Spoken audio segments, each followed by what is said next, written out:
Hello friend, आप सभी का आपके अपने यूट्यूब चैनल पे स्वागत है। जैसा कि देख पा रहे हैं, इस टाइम बिहार में जो है एजुकेशन डिपार्टमेंट में ट्रांसफ़र की प्रक्रिया जो है एकदम ज़ोरों शोरों से चल रही है। और अब लगभग सभी टीचरों का जो है ट्रांसफ़र की प्रक्रिया पूर्ण कर ली गई है। कुछ एक आध दो टीचर बचे हैं जिनका जो है 16 तक कंप्लीट कर लेना है, यानी कि 16 तक उनको नए स्कूल में ज्वाइनिंग करा दी जानी है। तो यहाँ पर आप जो देख रहे हैं एलपीसी आउट का फॉर्मेट है, क्योंकि बहुत सारे टीचरों का जो क्वेश्चन आ रहा है कि ट्रांसफ़र के बाद जो है हमें क्या क्या डॉक्यूमेंट पुराने स्कूल में देना है, या फिर ट्रांसफ़र के बाद क्या क्या करना है और नए स्कूल में क्या क्या करना होगा। तो यहाँ पर मैं सारे जो डिस्कशन है डिटेल में करने वाली हूँ, क्योंकि मेरा भी म्यूचुअल ट्रांसफ़र हुआ था और म्यूचुअल ट्रांसफ़र में जो भी मैंने एक्सपीरियंस किया था और जो भी मैंने डॉक्यूमेंट दिया था एलपीसी आउट इन करने के लिए, सभी को मैं आपके साथ शेयर करूँगी ताकि आपको कोई प्रॉब्लम ना हो। ठीक है ना, आप आसानी से कर सको। और कैसे करना है सारी प्रोसेस में स्टेप बाय स्टेप बताऊँगी। फिलहाल देखिए, अगर आप आपका ट्रांसफ़र हो गया, आप स्कूल से निकल रहे हो, तो आपको क्या करना है। स्कूल से निकलने से पहले आपको क्या करना है, एलपीसी आउट का फॉर्मेट भरना है। यहाँ पर देख सकते हैं क्या क्या है। यहाँ पर डॉक्यूमेंट लगेंगे, यहाँ डिटेल लगेगा। देख सकते हैं यहाँ पर नेम ऑफ एम्प्लॉय, अपना नाम लिखना है, प्रान नंबर लिखना है, उसके बाद ट्रांसफ़र ऑर्डर नंबर लिखना है। सब कुछ आपका जो ट्रांसफ़र लेटर मिला है, पोस्टिंग और ऑर्डर, ट्रांसफ़र ऑर्डर और पोस्टिंग दोनों लेटर मिला होगा, उस पर सब कुछ लिखा है। ट्रांसफ़र ऑर्डर नंबर भी लिखा होगा, ट्रांसफ़र ऑर्डर डेट भी लिखा होगा। उसके बाद ट्रांसफ़र ऑर्डर इशू अथॉरिटी, आपको किसने ऑथोराइज किया है ट्रांसफ़र। जैसे छपरा में तो छपरा, मोतिहारी में तो मोतिहारी डीओ ऑफिस से, ऐसा आपको लिखना होगा। और रिलीज सस्पेंशन ऑर्डर, तो इसको आप छोड़ सकते हैं। ठीक है ना। और उसके बाद रिलीविंग ऑर्डर डेट, यानी किस दिन ये लेटर इशू हुआ है उस डेट को लिखनी है। और रिलीविंग ऑर्डर इशू अथॉरिटी, यानी किस डिपार्टमेंट में उसमें होता है। जैसे कि प्राइमरी का होता है, हायर का होता है, मिडिल का होता है, तो उसको आपको लिखना होता है। ठीक है ना, कि इस एजुकेशन डिपार्टमेंट में भी डिवाइडेड है, तो उसको अथॉरिटी डिवाइड होती है, तो उस अथॉरिटी का आपको नाम लिखना होता है। एंड रिलीविंग डेट, कि आपने किस डेट को स्कूल छोड़ा है, पुराना वाला स्कूल। ठीक है ना। आफ्टरनून, सुबह में छोड़ा है, दोपहर में छोड़ा है, या शाम में सुबह में छोड़ा है, यानी आप फॉरनून या फिर आफ्टरनून जो भी है यहाँ पर लिखेंगे आप। उसके बाद यहाँ पर है ज्वाइनिंग डेजिनेशन, आपका मतलब किस पद पे हैं आप। स्कूल टीचर हैं, बीपीएससी टीचर हैं, जो भी टीचर हैं, एक्सक्लूसिव हैं, जो भी यहाँ पर लिखेंगे। उसके बाद रिमेनिंग सीएल बैलेंस, तो आप अपने जो भी आपका सीएल है बचा हुआ है, मतलब यूज़ हो चुका है और बचा हुआ है, जो भी यहाँ पर लिखेंगे, अपना बचा हुआ सीएल यहाँ पर लिखेंगे। ठीक है ना। और आरएच बैलेंस जो होता है ये प्रतिबंधित नहीं है, लागू नहीं होता है, इसको छोड़ देंगे आप लोग। और joining location, school name with address, आप किस स्कूल में ज्वाइन कर रहे हैं उसको एड्रेस के साथ यहाँ पर फिल करेंगे, न्यू स्कूल का नाम लिखेंगे।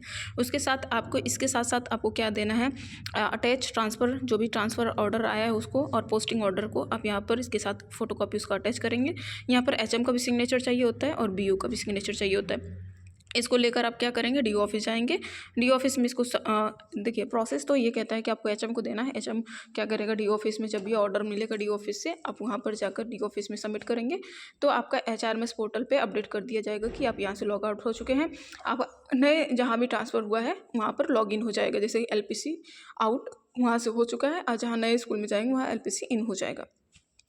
लेकिन क्या होता है कि इसमें बहुत टाइम लग जाता है, फिर आपकी सैलरी जो है 1-2 महीने फंस जाएंगे, जैसा मेरा फंसा हुआ था। तो मुझे अपना खुद करवाना पड़ा था। तो यहाँ पर आप खुद जाओगे। हाँ, आप खुद जाएंगे और अपना अपना काम जो है आप खुद करवाएंगे, क्योंकि जब किसी पे छोड़ देते हैं ना तो फिर वो आराम से करेगा, तो उसके लिए टाइम लग जाता है। आप अपना एलपीसी एचआरएमएस ऑफिस में जाकर, डी ऑफिस में एक चैम्बर होता है, उसमें एचआरएमएस ऑफिस भी होता है, जाकर अपना एलपीसी आउट करवा लेंगे, ताकि आपका जो भी नया डिस्ट्रिक्ट में जा रहे हैं वहाँ पर एलपीसी जो आपका इन हो सके और आपकी सैलरी बनने लगे।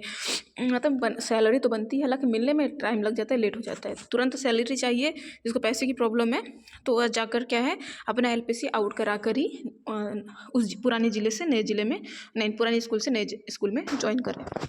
ये तो एलपीसी आउट का फॉर्मेट हो गया। अब हम एलपीसी इन फॉर्मेट देखेंगे। तो एलपीसी इन देख सकते हैं यहाँ पर, ये एलपीसी इनका फॉर्मेट है। हाँ, लेकिन देखिए कहीं कहीं ना डी ऑफिस में पैसे भी लिए जाते हैं, तो आप जो है पैसे आपको नहीं देना है। 2 मिनट का काम है, आपको ट्रांसफ़र ऑर्डर नंबर बताना पड़ता है और जो भी डेट वेट है वो सब बतानी पड़ती है। जिस डेट को आपने ज्वाइन किया वो बताना पड़ता है, तुरंत का तुरंत हो जाता है, हाथों हाथ आउट हो जाता है। तो आप ज़्यादा भीड़ देखते हैं लोग तो पैसे मांगने लगते हैं, तो पैसे नहीं देना है किसी को भी, आप अपना एलपीसी आउट करवा लें। उसके बाद यहाँ पर देखिए एलपीसी इन का जो फॉर्मेट है सेम है। एलपीसी इन में कोई प्रॉब्लम नहीं होती है, इसमें आसानी से जहाँ से आउट हो जाता है ना, तो इन करने में दिक्कत ही नहीं होती, इन अपने आप हो जाता है। मतलब आपको एक बार उसके लिए एप्लीकेशन लिखना पड़ता है, मैं एप्लीकेशन दिखाऊंगी। एलपीसी इन और आउट का एप्लीकेशन लिख कर देना पड़ता है, क्या क्या डॉक्यूमेंट लगेंगे वो सारे जो हम डिटेल में डिस्कस करेंगे थोड़ी देर में भी। ये तो एलपीसी इन आउट के फॉर्मेट के बारे में डिटेल बात कर रहे हैं। यहाँ पर देखिए, नेम ऑफ एम्प्लॉई आपको यहाँ पर भी लिखना है, प्रान नंबर लिखना है, ज्वाइनिंग डेजिग्नेशन आप स्कूल टीचर हैं, एक्सक्लूसिव टीचर हैं, जो भी है यहाँ लिखेंगे। रिलीविंग डेट आपको किस दिन आपने ज्वाइन किया है, ठीक है ना, यहाँ पर लिखेंगे। Joining date in this office, उस डेट को आपको रिलीव कब किया गया है, मतलब आपको छोड़ा कब गया है वहाँ से, और आपने ज्वाइन कब किया है, ठीक है ना। जिस दिन आपने स्कूल छोड़ा है और किस दिन आपने स्कूल ज्वाइन किया, 3 दिन दिया जाता है ना, उस 3 दिन में आपको बताना है कि आपने कब छोड़ा है और कब ज्वाइन किया है, ओके। और उसके बाद ज्वाइनिंग लोकेशन, स्कूल का नाम लिखेंगे विथ एड्रेस, ठीक है ना। न्यू स्कूल में ज्वाइनिंग ग्रुप, ब्लॉक नेम, ये सब लिख देंगे आप। टाइप ऑफ टीचर, इसमें से आप चूज़ कर लेंगे किस प्रकार के टीचर हैं। और हेड ऑफ अकाउंट, प्राइमरी और सेकेंडरी, यहाँ पर लिख देंगे आप कौन से किस एरिया में आते हैं, किस डिपार्टमेंट में आप आते हैं, लिख देंगे। एलपीसी आउट रिलीविंग रिमार्क, आपने कब एलपीसी वहाँ से आउट किया, वहाँ पर इसका डेट डालेंगे। ज्वाइनिंग ट्रेजरी, ये सब डालने की जरूरत नहीं है, सीधे आ जाएंगे यहाँ पर। स्केल लेवल कौन सा मिलता है, ये भी नहीं डालने की ज़रूरत है यहाँ पर, ठीक है। अब यहाँ पर इतना ही करना था आपको। उसके बाद इसके साथ भी आपको क्या करना है, ट्रांसफ़र ऑर्डर जो है अटैच करना है, और पोस्टिंग ऑर्डर आपको अटैच करना है। यहाँ पर भी एचएम को साइन करवा लेना चाहिए आपको। उसके बाद बीओ को साइन करवा कर एक एप्लीकेशन लिखना पड़ता है। उस एप्लीकेशन को मैं आपको शो कर देती हूँ, वैसा एप्लीकेशन लिखिएगा। और एलपीसी आउट के लिए भी, एलपीसी इन के लिए भी एप्लीकेशन लिखना पड़ता है। एप्लीकेशन के साथ आप जाओगे और वहाँ पर क्या होगा, इस फाइल को सबमिट करोगे। यहाँ पर 3 चीज़ें लगेंगी आपकी, एक एप्लीकेशन, एक अगर एलपीसी आउट करा रहे हैं तो एलपीसी आउट फॉर्मेट, अगर इन करा रहे हैं तो इन फॉर्मेट, उसके साथ ट्रांसफ़र ऑर्डर और पोस्टिंग ऑर्डर। ये 4 चीज़ आप लेकर जाएंगे तो आपका एलपीसी इन और आउट हो जाएगा, ठीक है ना। तो एक एप्लीकेशन में आपको दिखा देती हूँ कैसे लिखना है, उसको देख लीजिए।